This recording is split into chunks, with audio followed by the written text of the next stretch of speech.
পদ্মা বহুমুখী সেতুর সমাপনী অনুষ্ঠান হচ্ছে আজ। এই অনুষ্ঠানে প্রধান অতিথি হিসেবে উপস্থিত থাকবেন প্রধানমন্ত্রী শেখ হাসিনা। স্বপ্নের পদ্মা সেতু উদ্বোধনের 2 বছরেই নিরবচ্ছিন্ন যোগাযোগে বদলে গেছে দেশের দক্ষিণ ও দক্ষিণ পশ্চিমাঞ্চলের যাতায়াত ব্যবস্থা। 2022 সালের 25 জুন সড়কপথের পর 2023 সালের 10 অক্টোবর চালু হয় প্রকল্পটির রেলপথ। বাকি ছিল নদী শাসন সহ কারিগরি কিছু কাজ। এবারে প্রকল্পের সেসব কাজও শেষ হয়েছে। গত 30 জুন সেতুর সব কর্মযজ্ঞ শেষ হওয়ার কথা জানান সংশ্লিষ্টরা। উদ্বোধনের পর থেকে গত 25 জুন পর্যন্ত 2 বছরে পদ্মা সেতুতে টোল আদায় হয়েছে 1,648 কোটি 76 লাখ 18 হাজার 30 টাকা।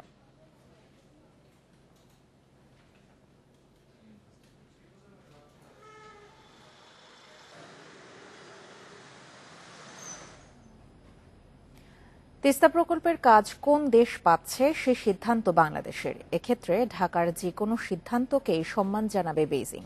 বৃহস্পতিবার জাতীয় প্রেস ক্লাবে এক আলোচনায় একথা জানান দেশটির রাষ্ট্রদূত ইয়াও ওয়েন। বলেন, এদেশের রিজার্ভ সংকট মোকাবেলায় সহায়তা করতে চায় তারা। প্রধানমন্ত্রীর চীন সফরে যুগান্তকারী ঘোষণা আসতে পারে বলেও ইঙ্গিত দেন তিনি। তিস্তা নদীকে ঘিরে নেয়া মহাপরিকল্পনা বাস্তবায়নে যৌথ সমীক্ষা করে চীন। তবে এখন ভারতের আর্থিক সহায়তা প্রস্তাবে আগ্রহী বাংলাদেশ। প্রধানমন্ত্রী দিল্লি সফর শেষে সেই বার্তাই দিচ্ছে সরকার। প্রধানমন্ত্রী শেখ হাসিনার বেইজিং সফর সামনে রেখে আবারও আলোচনায় তিস্তা প্রকল্প। এতে দিল্লির যুক্ত হওয়াকে বেইজিং কিভাবে দেখছে সেই প্রশ্ন রাখা হয় ঢাকায় নিযুক্ত চীনা রাষ্ট্রদূতের কাছে। কূটনৈতিক প্রতিবেদকদের সংগঠন আয়োজিত ডিকাপ টকে সেই জবাব দেন ইয়াও ওয়েন। জানান, তিস্তা নদী ব্যবস্থাপনা নিয়ে কাজ করতে প্রস্তাব দিয়েছে চীন। চূড়ান্ত সিদ্ধান্ত নেবে বাংলাদেশ।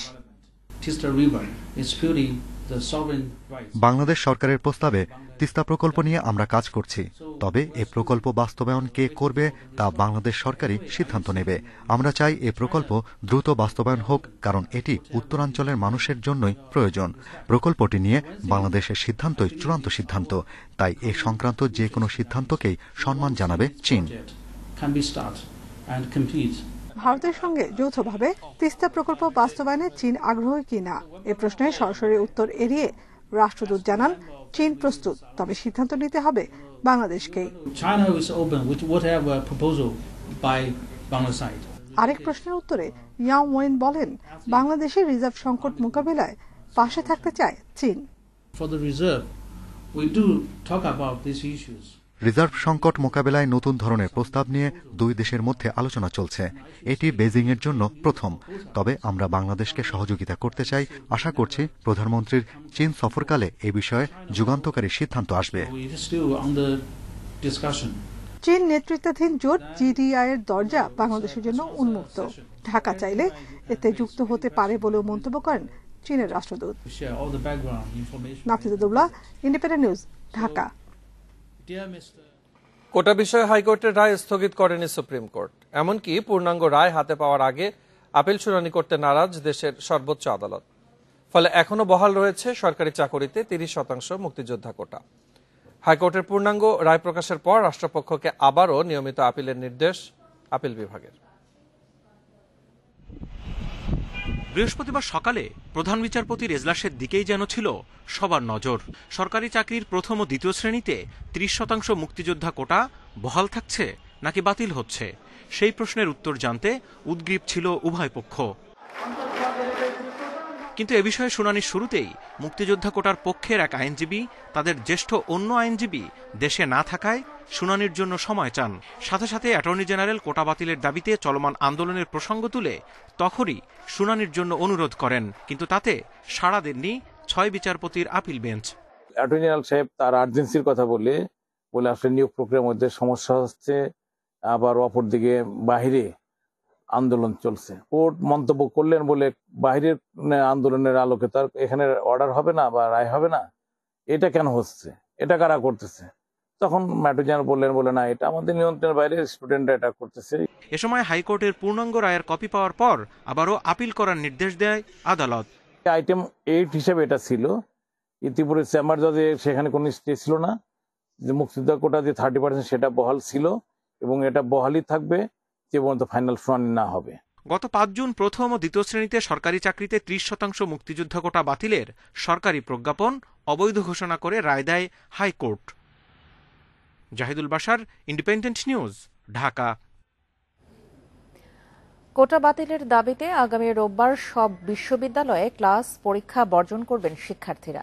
এদিকে দাবি আদায়ে বৃহস্পতিবার রাজধানীর শাহবাগ মোড় সহ বিভিন্ন স্থানে সড়ক মহাসড়ক অবরুদ্ধ করেন বিভিন্ন বিশ্ববিদ্যালয়ের শিক্ষার্থীরা। তারা বলেছেন, দাবি আদায় না হওয়া পর্যন্ত কর্মসূচি চলবে। শিক্ষার্থীদের আন্দোলনের মুখে 2018 সালে প্রথম ও দ্বিতীয় শ্রেণীর সরকারি চাকরিতে কোটা বাতিল করে সরকার, কিন্তু গত 5 জুন হাইকোর্টের রায়ে সে পদ্ধতি পুনর্বহাল হয়।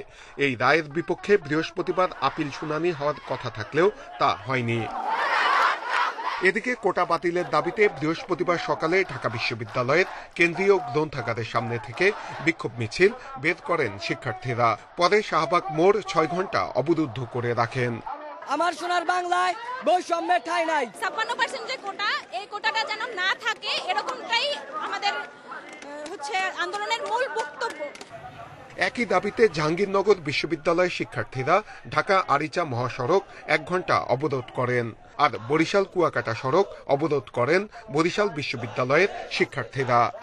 24-এ এসে আমি কোটা প্রথা কোনোভাবেই যৌক্তিক মনে করি না। আমাদের দাবি হচ্ছে যেন অতি দ্রুততার সহিত এই হাইকোর্টের রায়কে অবৈধ ঘোষণা করে ছাত্র সমাজের অধিকারকে ফিরিয়ে দেওয়া হয়। বাংলাদেশ কৃষি বিশ্ববিদ্যালয়ের শিক্ষার্থীরা ঢাকা ময়মনসিংহ মহাসড়ক অবরোধ করেন।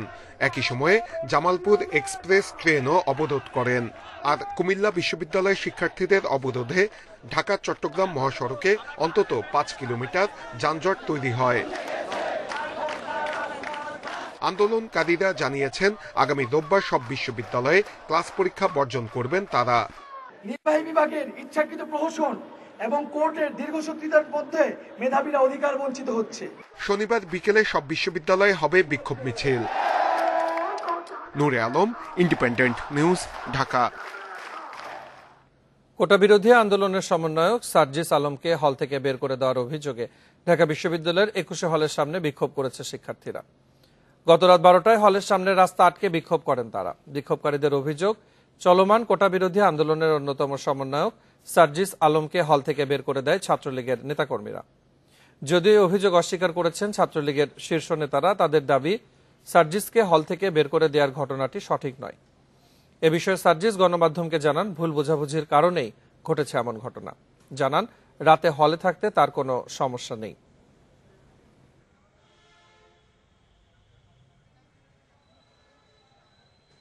কোটা সংস্কার আন্দোলনটা চলছে, তো এই আন্দোলনে একটি সমন্বয় যে প্যানেল রয়েছে ঢাকা বিশ্ববিদ্যালয়ের, আমি সেই প্যানেলের একজন সদস্য। মোরাল জায়গায় যদি একজনকে আপনি সরাই ফেলতে পারেন এভাবে বা বের করে দিতে পারেন, বাকি স্টুডেন্টদের মধ্যে একটা ভীতি ঢুকে যাবে, কিংবা এটা সবাইকে ডিমোরালাইজ করে ফেলবে। ওই জায়গা থেকে হয়তো চেষ্টা করেছিল। সর্বজনীন পেনশন স্কিম বাতিলের দাবিতে টানা কর্মবিরতিতে 4 দিন ধরে অচল 35টি সরকারি বিশ্ববিদ্যালয়। দাবি আদায় না হওয়া পর্যন্ত এই আন্দোলন চলবে বলে জানিয়েছেন শিক্ষকরা।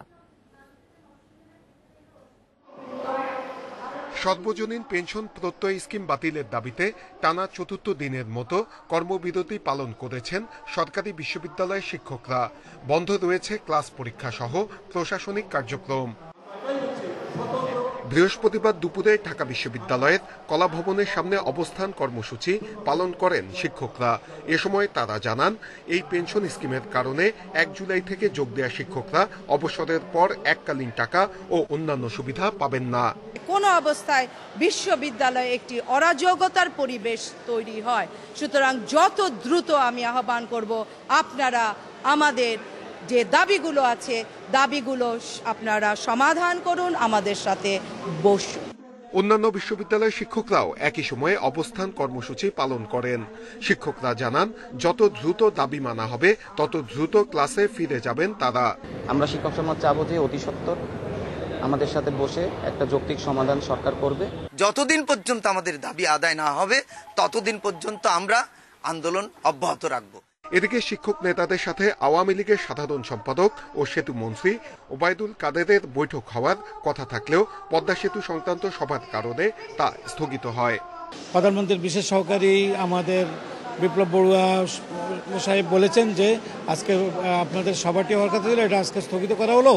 আমরা অচিরেই আপনাদেরকে আবার পরবর্তী সভা কখন হবে আপনাদেরকে আমরা জানিয়ে দেব। শিক্ষকদের আন্দোলনের ফলে সেশন জটে পড়ার শঙ্কায় শিক্ষার্থীরা। নূরে আলম, ইন্ডিপেন্ডেন্ট নিউজ, ঢাকা।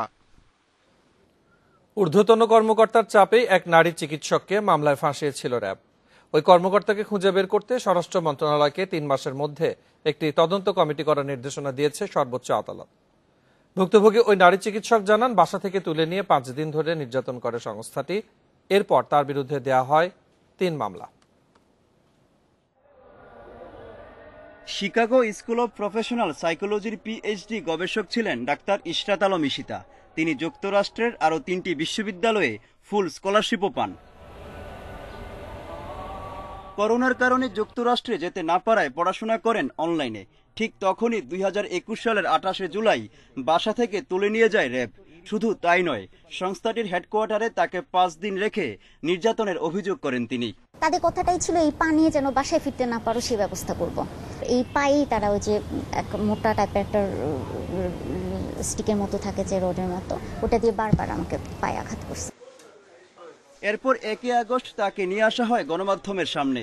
পরে ঈশিতার বিরুদ্ধে মাদক সংশ্লিষ্টতা ও প্রতারণার অভিযোগে 3টি মামলা করে র্যাব। ওসমানী লিডার আলী আশরাফের নাম বলতে পারলাম যে আমাকে বাসা থেকে নিয়ে গেছেন উনি, বা মাদক সহ ভিডিও করেছেন সিনিয়র এসপি মোহাম্মদ আক্তারুজ্জামান, বা সার্টিফিকেট সব ভুয়া বলেছেন আইটি স্পেশালিস্ট রাকিব।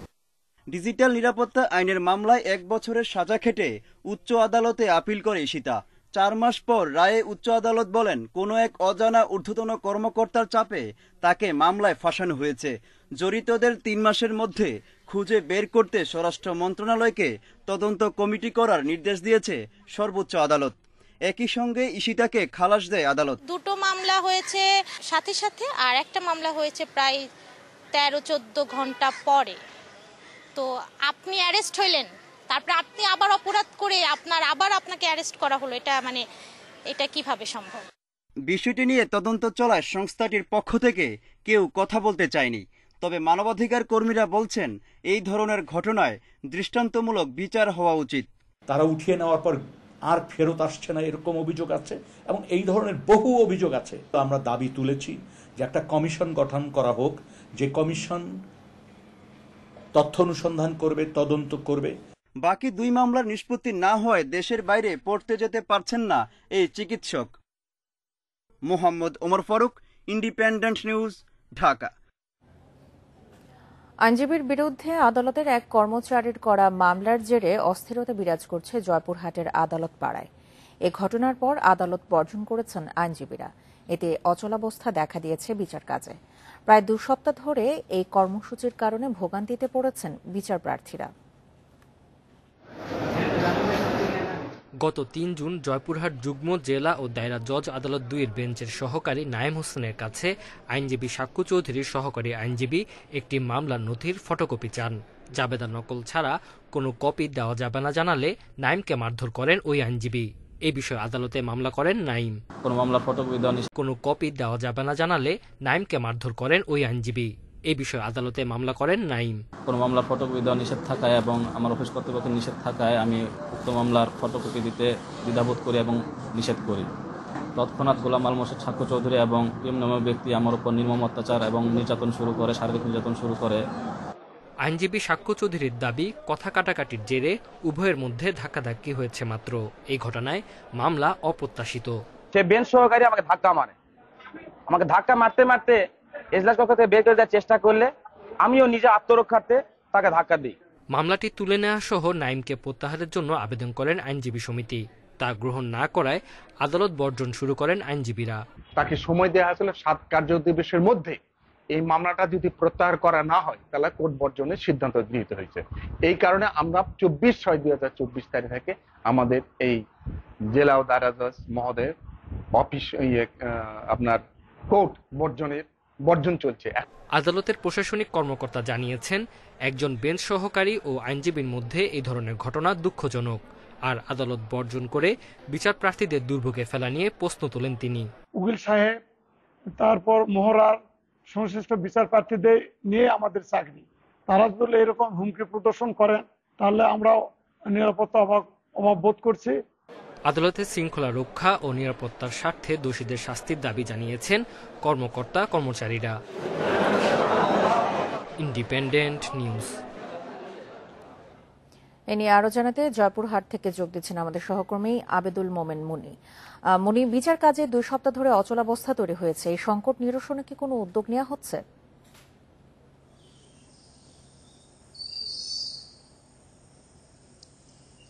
দেখুন, গত 24 জুন থেকে জ্যেষ্ঠ বিচারিক হাকিমের আদালত বর্জন করছেন আইনজীবীরা।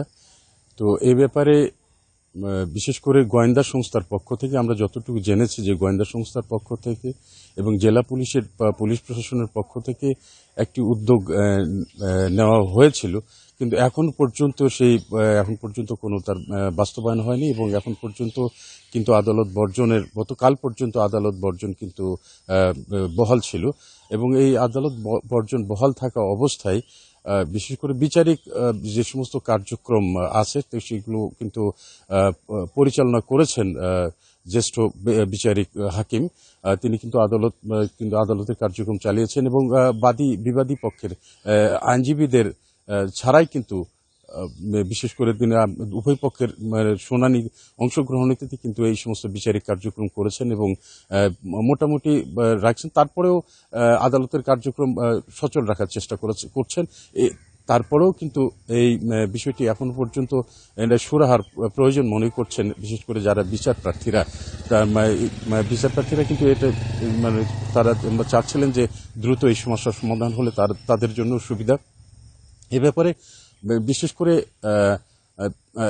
প্রশাসনের পক্ষ থেকে আদালত প্রশাসনের পক্ষ থেকে বলা হয়েছে তারা যে আইনজীবীরা যে প্রস্তাব করেছেন সেই প্রস্তাব তাদের মানা সম্ভব নয়, কারণ যারা বিশেষ করে ভুক্তভোগী নাইম তাকে মামলা প্রত্যাহার করার জন্য আইনজীবীরা তাকে চাপ সৃষ্টি করছেন, কিন্তু এটা তাদের পক্ষে মানা সম্ভব না এবং যেহেতু বিচারক যারা আছেন তারাও কিন্তু কোনো পক্ষে প্রভাব বিস্তার করতে পারেন না, যেমন তারা মামলা করতেও তাকে উৎসাহিত করেন না এবং কারো মামলা তাদের প্রত্যাহার করতেও তারা কিন্তু উৎসাহিত করেন না। তো এই অবস্থায় চলছে জয়পুরহাটের বিচার ব্যবস্থা এবং এটা আশু সমাধান চাচ্ছেন বিশেষ করে সংশ্লিষ্টরা। জয়পুরহাট আদালত বর্জন এই ছিল আমার কাছে সর্বশেষ তথ্য। জয়পুরহাট থেকে সবশেষ তথ্য জানাচ্ছিলেন আমাদের সহকর্মী আবেদুল মোমেন মুনি। জাতীয় রাজস্ব বোর্ডের সদস্য মতিউর রহমান ও তার পরিবারের 4টি ফ্ল্যাট এবং 866% জমি জব্দের আদেশ দিয়েছে আদালত। বৃহস্পতিবার দুপুরে ঢাকা মহানগর সিনিয়র স্পেশাল জজ জগলুল হোসেনের আদালত এই আদেশ দেয়। এসব সম্পদ হস্তান্তরের আশঙ্কায় জব্দের আবেদন করেছিল দুদক। ছেলের বিলাসী জীবনযাপনের সূত্রে আলোচনায় আসেন এনবিআর কর্মকর্তা মতিউর রহমান। গেল মাসের শেষ দিকে তার অবৈধ সম্পদের বিষয়ে ব্যাপক সমালোচনা শুরু। এক পর্যায়ে তাকে ওএসডি করা হয়। নড়েচড়ে বসে দুদকও। কমিশনের অনুসন্ধানে মতিউর ও তার 2 স্ত্রী এবং সন্তানদের নামে বিপুল জমি, ফ্ল্যাট, রিসোর্ট, পিকনিক স্পট আর শিল্প প্রতিষ্ঠানের খোঁজ মেলে। দুদকের আশঙ্কা এসব সম্পত্তি হস্তান্তর করতে পারেন মতিউর, এজন্য জব্দের আবেদন করা হয় আদালতে। দুদকের আবেদনে মতিউরের 4টি ফ্ল্যাট এবং 866% জমি জব্দের আদেশ দেয় আদালত। মতিউর রহমানের প্রথম স্ত্রী, দ্বিতীয় স্ত্রী এবং তার কন্যা এবং তার পুত্র প্রত্যেকের যা নামে যেগুলো আছে সেগুলা যতটুকু সত্যতা যাচাই করতে পেরেছি। জানা তো অনেক কিছু তথ্য আপনাদের পত্রিকা আসছে, মিডিয়াতে আসছে, কিন্তু আমরা সত্যতা যাচাই করার সাপেক্ষে এগুলা আমরা ক্রোকের আদেশ দেওয়া হয়। সরকারি এই কর্মকর্তা ও তার পরিবারের নামে এখন পর্যন্ত 65 বিঘা জমি, 8টি ফ্ল্যাট, রিসোর্ট, পিকনিক স্পট এবং 2টি শিল্প প্রতিষ্ঠানের তথ্য পাওয়া গেছে। Zahidul Islam, independent news, Dhaka. Customs commissioner Enamul হকের বাড়ি, ফ্ল্যাট ও জমি জব্দের আদেশ দিয়েছে আদালত। দুর্নীতি দমন কমিশন দুদকের আদেশের প্রেক্ষিতে ঢাকা মহানগরের জ্যেষ্ঠ বিশেষ জজ মোহাম্মদ আশামস জগলুল হোসেন বৃহস্পতিবার দুপুরে এ আদেশ দেন। কমিশনার এনামুলের বিরুদ্ধে প্রায় 9 কোটি টাকা অবৈধ সম্পদ অর্জনের অভিযোগে মামলা করেছে দুদক। জাতীয় রাজস্ব বোর্ড এনবিআর ভ্যাট ও কাস্টমস বিভাগের কর্মকর্তা এনামুল হক। ঢাকায় অভ্যন্তরীণ শুল্ক মূল্যায়ন ও নিরীক্ষা কমিশনারেটে থাকাকালে এনামুল হকের বিরুদ্ধে অবৈধ সম্পদ অর্জনের অভিযোগ অনুসন্ধান করে দুদক। অনুসন্ধানে জ্ঞাত আয় বহির্ভূত প্রায় 10 কোটি টাকা সম্পদের তথ্য পায় তদন্তকারীরা। এর প্রেক্ষিতে গত জুলাই এনামুল হকের বিরুদ্ধে মামলা করে দুদক।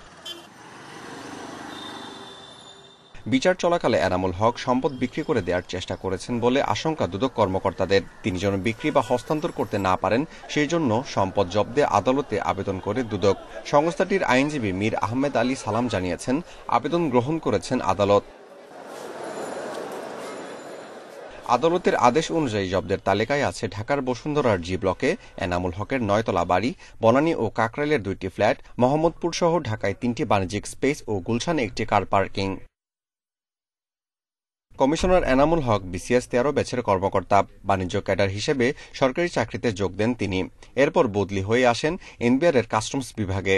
বর্তমানে তিনি সিলেট ভ্যাট কমিশনারেটের কমিশনার।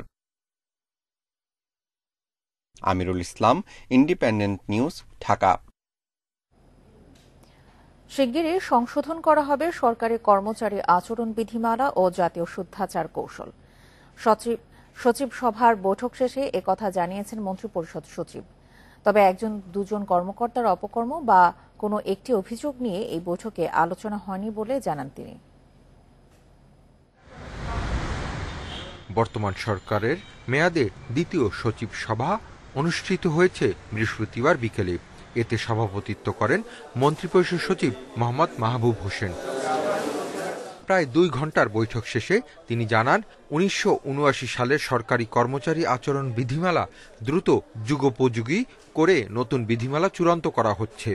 একই সঙ্গে সংশোধন করা হচ্ছে 2012 সালে জাতীয় শুদ্ধাচার কৌশল। শুদ্ধাচরণ নীতিমালাটি এখন আছে যেটি, সেটি প্রায় 12 বছর হয়ে গেছে, 10 বছর বেশি হয়ে গেছে। তো এটি আমরা কিন্তু এখন একটা আপডেট করার চিন্তা ভাবনা করছি। সেই প্রসঙ্গটা আলোচনা হয়েছে যে আমাদের একটা যে আচরণ বিধি ছিল 1979 সালের, তো ওইটিকে আপডেট করার কার্যক্রম চলতেছিল। সেটির অগ্রগতি কি সেটি আমরা জেনেছি এবং আমরা আশা করছি যে খুব দ্রুতই সেটা হয়তো ফাইনাল হয়ে যাবে। মন্ত্রিপরিষদ সচিব আরও জানান, বৈঠকে বাজেট বাস্তবায়ন, সরকারের নির্বাচনী ইস্তেহার এবং দাপ্তরিক কাজে বিভিন্ন সময়ে প্রধানমন্ত্রী দেওয়ার নির্দেশনা নিয়ে আলোচনা হয়েছে। গত সভার বাস্তবায়ন অগ্রগতিটা আমরা আলোচনা করেছি। আমরা শুদ্ধাচার বিষয়ে কিছু আলোচনা করেছি। আমরা বাজেট বাস্তবায়ন নিয়ে আমরা আলোচনা করেছি এবং আমাদের আরেকটি ছিল হলো নির্বাচনী ইস্তেহার নিয়ে আমরা আলোচনা করেছি। তিনি আরও জানান, জনগণকে সেবা প্রদানকারী অফিসগুলো যেন ঠিকমতো কাজ করে তা জোরালোভাবে তদারকি এবং কোনো অভিযোগ পেলে গুরুত্বের সঙ্গে ব্যবস্থা নেওয়ার কথা বলা হয়েছে সচিবদের। Hasif Mahmud Shah, independent news, Dhaka. ঈদের 2 সপ্তাহ পরও অস্বাভাবিক মশলার বাজার। ঈদের সময়ের বাড়তি দামে বিক্রি হচ্ছে বেশিরভাগ মশলা। যদিও পাইকারিতে অনেক কমেছে দাম, খুচরা ব্যবসায়ীদের দাবি নতুন করে মশলা না কেনায় আগের দামে বিক্রি হচ্ছে। এজন্য বাজার তদারকির অভাবকে দুষছেন ক্রেতারা। ঈদের আগে মশলার বাজারে অস্বাভাবিক দাম বৃদ্ধি ঈদের পরেও কমেনি। পাইকারি বাজারে দাম অর্ধেকে নেমে এলেও খুচরায় এখনও চড়া দামে বিক্রি হচ্ছে মশলা। দেশের বৃহত্তম পাইকারি বাজার খাতুনগঞ্জে ঈদের পরে কমতে শুরু করে বেশিরভাগ মশলার দাম। সবচেয়ে বেশি কমেছে এলাচের দাম। ঈদের আগে 4200 টাকা কেজিতে বিক্রি হওয়া এলাচ এখন বিক্রি হচ্ছে 2900 টাকায়। লবঙ্গ 1340 ও গোলমরিচ বিক্রি হচ্ছে 960 টাকায়। দাম কমছে, আসলে বাড়ে না। এলাচটা আপনার 2900 টাকা থেকে শুরু করে 3400 টাকা। জিরাটা ছিল আপনার 650-60, এখনো অনেকটা ওরকমই আছে। তারপরে আপনার গোলমরিচের দাম ছিল কোরবানের সময় 1050 টাকা, বাট এখন 950 টাকা। তবে খুচরা পর্যায়ে এখনো অস্বাভাবিক মশলার বাজার।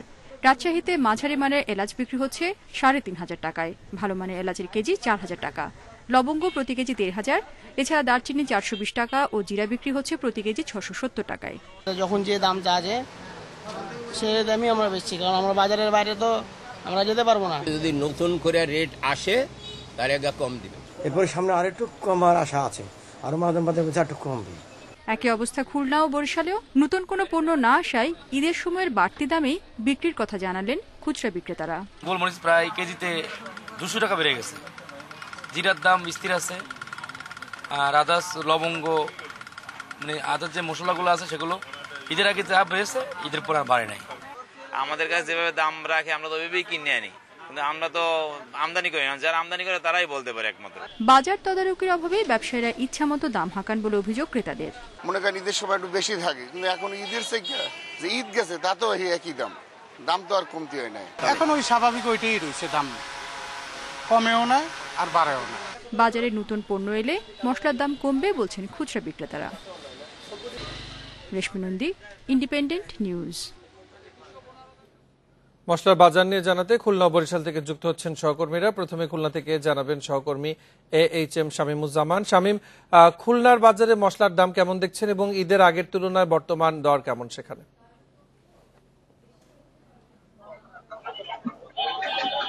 খুলনার মশলার বাজারের কথা যদি বলি, আমরা গত কয়েকদিন ধরে কিন্তু খুলনার বিভিন্ন বাজারে ঘুরেছি। গত 29 তারিখেও খুলনার বিভিন্ন বাজারে গিয়েছিলাম। গতকাল সন্ধ্যার পরেও কিন্তু খুলনার বিভিন্ন বাজারে ঘুরে আমরা যেটা দেখেছি যে ঈদের সময় মশলার যে দাম ছিল সেই দাম কিন্তু এখনো পর্যন্ত আছে, অর্থাৎ ঈদের সময় যে দাম সে দাম কমেনি, তবে এলাচের দাম বৃদ্ধি পেয়েছে। এছাড়া গোলমরিচ, লবঙ্গ, জিরা, এগুলোর দাম কিন্তু ঈদের সময় যে দামটা ছিল সেই দামই আছে। তবে চুই ঝাল এবং আদা এর দাম কিছুটা হলেও কমেছে। আর স্বাভাবিকভাবেই কিন্তু ঈদের পরেই মশলার দাম কমে যায়, কিন্তু এবার তার ব্যতিক্রম। এ বিষয়ে আমরা বিক্রেতাদের সাথে কথা বলেছিলাম, তারা যেটা বলছেন যে আসলে যেহেতু এই মশলাগুলো আমদানি নির্ভর, হয়তো বা আমদানি কম হচ্ছে বলে দাম কমেনি, তেমনটি কিন্তু আমাদেরকে বিক্রেতারা বলছেন। এছাড়া আমরা যদি মশলার বাজারের কথা বাদ দিয়ে যদি আমরা বাজারের অন্যান্য পণ্যের কথা বলি, তাহলে আমরা কিন্তু আসলে দেখছি যে বাজারে সব ধরনের পণ্যের দাম, বিশেষ করে সবজির দাম কিন্তু ঊর্ধ্বমুখী। আমরা গত সপ্তাহে যে আজকে যদি হিসেব করি, তাহলে গত সপ্তাহের চেয়ে সব ধরনের দামই কেজিতে 10 টাকা থেকে 30 টাকা বৃদ্ধি পেয়েছে। আমরা এই বিষয়ে নিয়ে বিক্রেতাদের সাথে কথা বলেছিলাম, তারা যেটা বলছেন যে বেশ কিছুদিন ধরেই বৃষ্টি হচ্ছে, বৃষ্টির কারণে সবজি পচে গেছে এবং সবজির সরবরাহ কম বলেই দাম বৃদ্ধি বলে আমাদেরকে বিক্রেতারা জানিয়েছেন। এছাড়া আরেকটা বিষয় কি আমরা বলি যে গতকালের চেয়ে যদি আজকের বাজার, গতকাল কাঁচামরিচের দাম ছিল 280 টাকা মধ্যেই কিন্তু আসলে সবকিছু সীমাবদ্ধ থাকে দাম। জি শামীম, আপনি সাথে থাকুন। এবারে বরিশাল থেকে যুক্ত হচ্ছেন সহকর্মী আল আমিন। বরিশালে মশলার বাজারের অস্থিরতা কেমন রয়েছে? জি, আসলে ঈদের পরে যে ঈদের আগে থেকে যে অবস্থা ছিল, ঈদের পরে কিন্তু এখন পর্যন্ত সেই একই অবস্থা বিরাজ করছে বরিশালের বাজারগুলোতে। মশলার বাজারে বিশেষ করে যে মশলার দামটা যে হারে বেড়েছিল, 200 থেকে 700, 1000 টাকা পর্যন্ত কিন্তু মশলার দাম বেড়েছিল, সেক্ষেত্রে এখনো কিন্তু সেই একই দামে মশলা বিক্রি হচ্ছে। এর মধ্যে সবচেয়ে কিন্তু এলাচ যেটি রয়েছে সেটি কিন্তু প্রকারভেদে 3300 টাকা থেকে 4500 টাকা কেজি দরে বিক্রি হচ্ছে। এছাড়া জিরা 700, 800 এবং 900 টাকা কেজি দরে বিক্রি হচ্ছে। এছাড়া দারচিনি আছে, দারচিনি সেটা কিন্তু 450 থেকে 550 টাকায় বিক্রি হচ্ছে। তবে লবঙ্গের দাম কিন্তু বেড়েছে, লবঙ্গ 1600 টাকায় বিক্রি হচ্ছে। এছাড়া গোলমরিচ 1150 টাকা পর্যন্ত কিন্তু বিক্রি হচ্ছে। সেক্ষেত্রে আমরা যেটি দেখেছি যে মশলা বাজার যারা পাইকারি বিক্রেতা রয়েছেন, তারা যেটি বলছেন যে তারা আসলে পণ্য পাচ্ছেন না বা তারা আমদানি করতে পারছে না, যার ফলে কিন্তু তারা পাইকারি বাজারেও দাম বেড়েছে। এবং খুচরা বাজারের বিক্রেতা যারা রয়েছেন তারাও বলছেন যে আসলে তাদের পাইকারি বাজার থেকে বেশি দামে ক্রয় করার কারণেই কিন্তু তারা আবার খুচরা বিক্রেতা হয়ে তারা খুচরায় কিন্তু দাম বাড়িয়ে বিক্রি করছে। সেক্ষেত্রে কিন্তু পাড়া মহল্লার যে বাজারগুলো রয়েছে সেখানে কিন্তু এই দামগুলোকে আরো বৃদ্ধি করা হচ্ছে, সেখানে কিন্তু দাম আরো বেশি নেওয়া হচ্ছে। ক্রেতাদের এমনই অভিযোগ রয়েছে।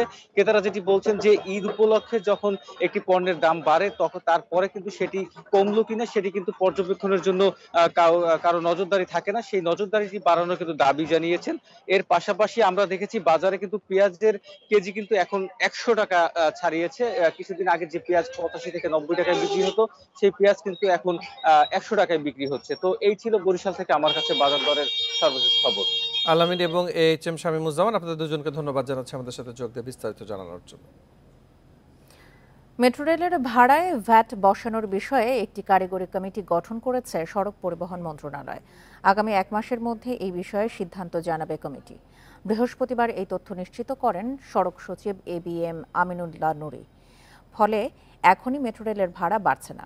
কমিটিতে DTCA, সড়ক মন্ত্রণালয়, অর্থ মন্ত্রণালয়ের পাশাপাশি এনবিআর এর প্রতিনিধিরা আছেন।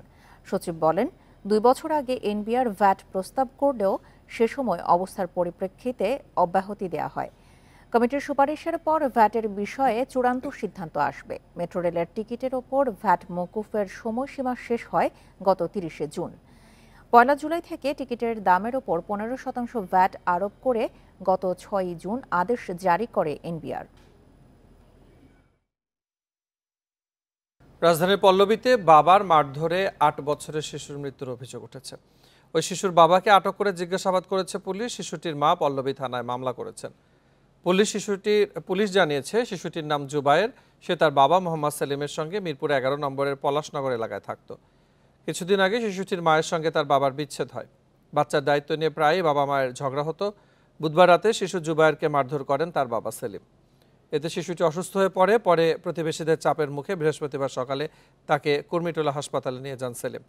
সেখানে তার মৃত্যুর খবর পেয়ে পুলিশ মরদেহ উদ্ধার করে ময়নাতদন্তের জন্য ঢাকা মেডিকেল মর্গে পাঠায়। মারধর করার পর মেরে ফেলার পরে এরপর থানায় জানানোর পরে তারা থানা থেকে পুলিশ এসে তাদের উদ্ধার করছে। আর যে সেলিম, যে তার বাবা গুড্ডু, তাকেও অ্যারেস্ট করছে। মানে অসুস্থ, সিক, ভোরবেলায় সবাই মিলে তখন তাকে হসপিটালে নিছে এবং সেলিমকেও সাথে পাঠাইছে। পাঠানোর পরে হাসপাতালে যে চিকিৎসাধীন অবস্থায় বাচ্চাটা মারা গেছে। বাচ্চার শরীরে অসংখ্য আঘাতের চিহ্ন আছে।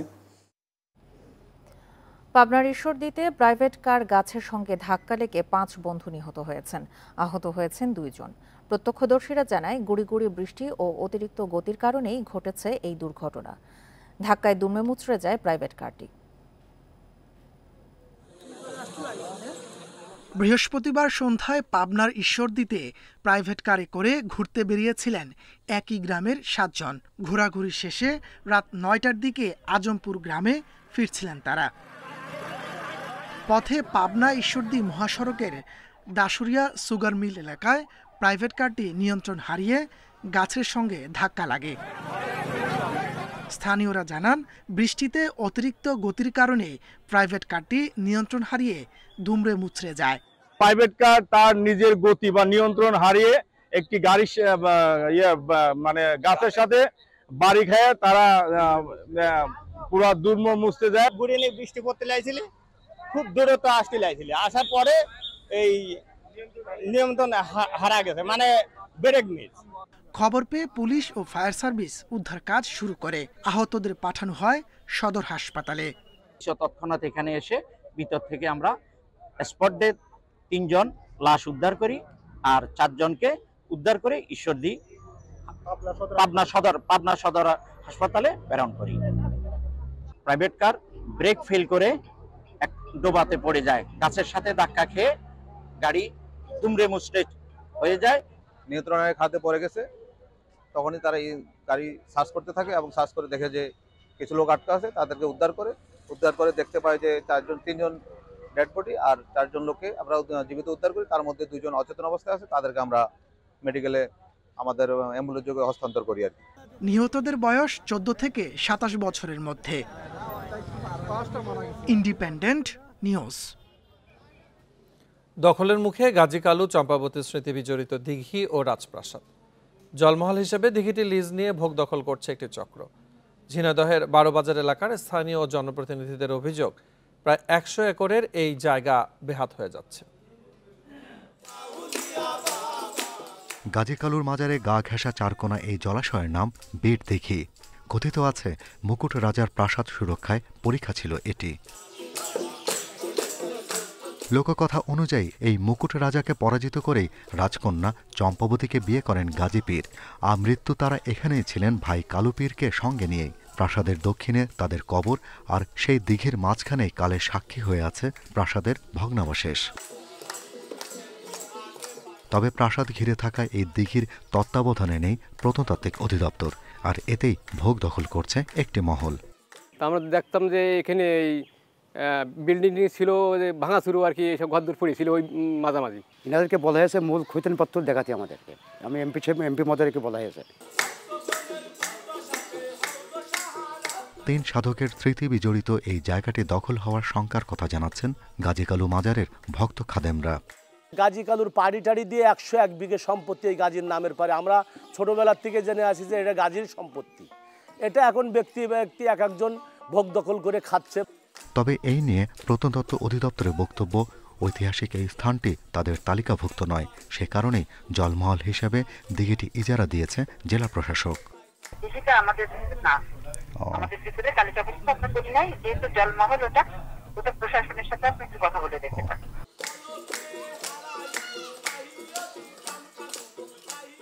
পঞ্চদশ শতকে 12 সহচর নিয়ে এখানে আসেন খানজাহান আলী। তাঁর পত্তন করা শহর মোহাম্মদাবাদের নামই এখন 12 বাজার। এখানে 1993 সালে খননে পাওয়া যায় 15টির বেশি প্রত্নতাত্ত্বিক নিদর্শন। Shahriar Anirban, independent news, Dhaka. ডিসেম্বরের মধ্যে জাতীয় গ্রিডে যোগ হবে পটুয়াখালীর কলাপাড়ার 1320 মেগাওয়াট তাপবিদ্যুৎ কেন্দ্র। দুটি ইউনিটের প্রতিটি থেকে পাওয়া যাবে 660 মেগাওয়াট বিদ্যুৎ। এরই মধ্যে প্রকল্পের 85% কাজ শেষ হয়েছে। চলছে শেষ পর্যায়ের টেস্টিং ও কমিশনিং। পটুয়াখালীর কলাপাড়া লোন্দা গ্রামে দ্রুত গতিতে চলছে 1320 মেগাওয়াট তাপবিদ্যুৎ কেন্দ্রের শেষ মুহূর্তের কাজ। এরই মধ্যে চুল্লি, বয়লার, টারবাইন ও জেনারেটর বসানো হয়েছে। বয়লারে করা হয়েছে ফায়ারিংও। 2019 সালে শুরু হওয়া 27,000 কোটি টাকার প্রকল্পটির 85% কাজই সম্পূর্ণ। গত 6 জুন থেকে আমরা প্রক্রিয়াটা শুরু করি এবং আপনারা দেখবেন যে আমাদের চিমনি থেকে ধোঁয়া বেরোচ্ছে। দ্যাট মিনস এটা হচ্ছে বয়লার ইগনিশনের পরে যে এক্সজস্টটা যাচ্ছে। অপারেশনের জন্য আমাদের পুরো সিস্টেমটাই আমরা বলতে পারি রেডি। জাতীয় গ্রিডে বিদ্যুৎ সরবরাহের লক্ষ্যে পাশের আমতলী উপজেলায় বসানো হয়েছে সুইচিং স্টেশন, যার 92% কাজ শেষ। টানা হয়েছে 20 কিলোমিটার দীর্ঘ 400 কেবি ডাবল সার্কিট সঞ্চালন লাইন। 400 কেবি ডাবল সার্কিট পাওয়ার এভিকেশন লাইন একটা, এর সাথে আমরা একটি সুইচিং স্টেশনও করেছি 400 কেবি, যেটা পিজিসিবিকে আমরা হ্যান্ডওভার করে দেব। এই 400 কেবি সুইচিং স্টেশনটা আমতলীতে আছে, সেটার এখন টেস্টিং কমিশনিং চলছে। সেটার 92% কাজ কমপ্লিট হয়ে গেছে। জুলাই মাসে ব্যাকফিট পাওয়ার পেলে সেপ্টেম্বরে প্রথম ইউনিট ও ডিসেম্বরে দ্বিতীয় ইউনিট থেকে জাতীয় গ্রিডে বিদ্যুৎ যোগ করতে পারবে প্রকল্পটি। শেষ পর্যায়ের কিছু টেস্টিং এবং কমিশনিং কাজ ওখানে চলমান আছে। এই কাজগুলি শেষ হওয়ার পরে আমরা আশা করছি জুলাই মাসের মধ্যে ব্যাকফিট পাওয়ার পাবো। এই বছরের সেপ্টেম্বর মাসে আমরা আমাদের প্রথম ইউনিট থেকে 660 মেগাওয়াট বিদ্যুৎ জাতীয় গ্রিডে সংযুক্ত করতে পারবো বলে আশা রাখি। প্রকল্পটি বর্তমানে 4000 বাঙালি ও 1500 চাইনিজ শ্রমিক কাজ করছেন। Independent news. বর্ষাকালে ঝড় বৃষ্টিতে পল্লী বিদ্যুতের বিতরণ লাইন ক্ষতিগ্রস্ত হয় হরহামেশা। এতে দীর্ঘ সময় বিদ্যুৎ বিচ্ছিন্ন থাকে গ্রামাঞ্চল।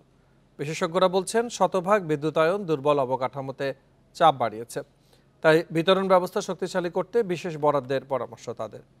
যদিও প্রতিমন্ত্রীর দাবি প্রাকৃতিক দুর্যোগে কিছুটা ভোগান্তি থাকবেই।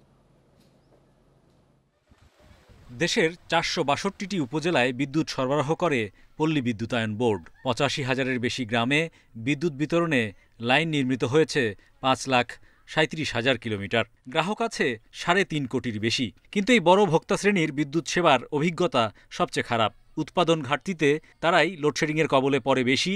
আবার বর্ষাকালে হালকা ঝড় বৃষ্টি কিংবা বন্যায় বিচ্ছিন্ন হয় বিদ্যুৎ সংযোগ।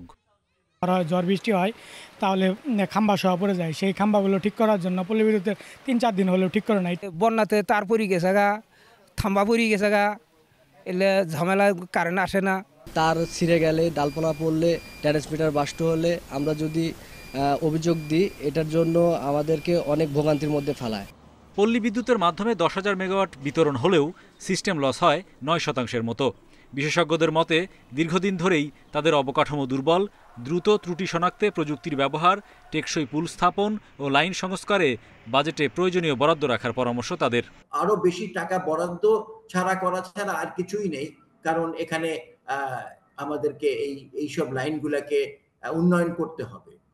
আমরা দেখেছি যে খুব নিম্নমান বলবো না, আমি বলবো যে যেসব জিনিস দিয়ে করার কথা না, ওগুলা দিয়েই অনেক সময় এই কনস্ট্রাকশন গুলা করা হয়েছে। বিদ্যুৎ প্রতিমন্ত্রী বলছেন, লাইনের ওপর গাছ পড়ে ও বন্যায় প্রতি বছরই বড় অঙ্কের ক্ষতি হচ্ছে।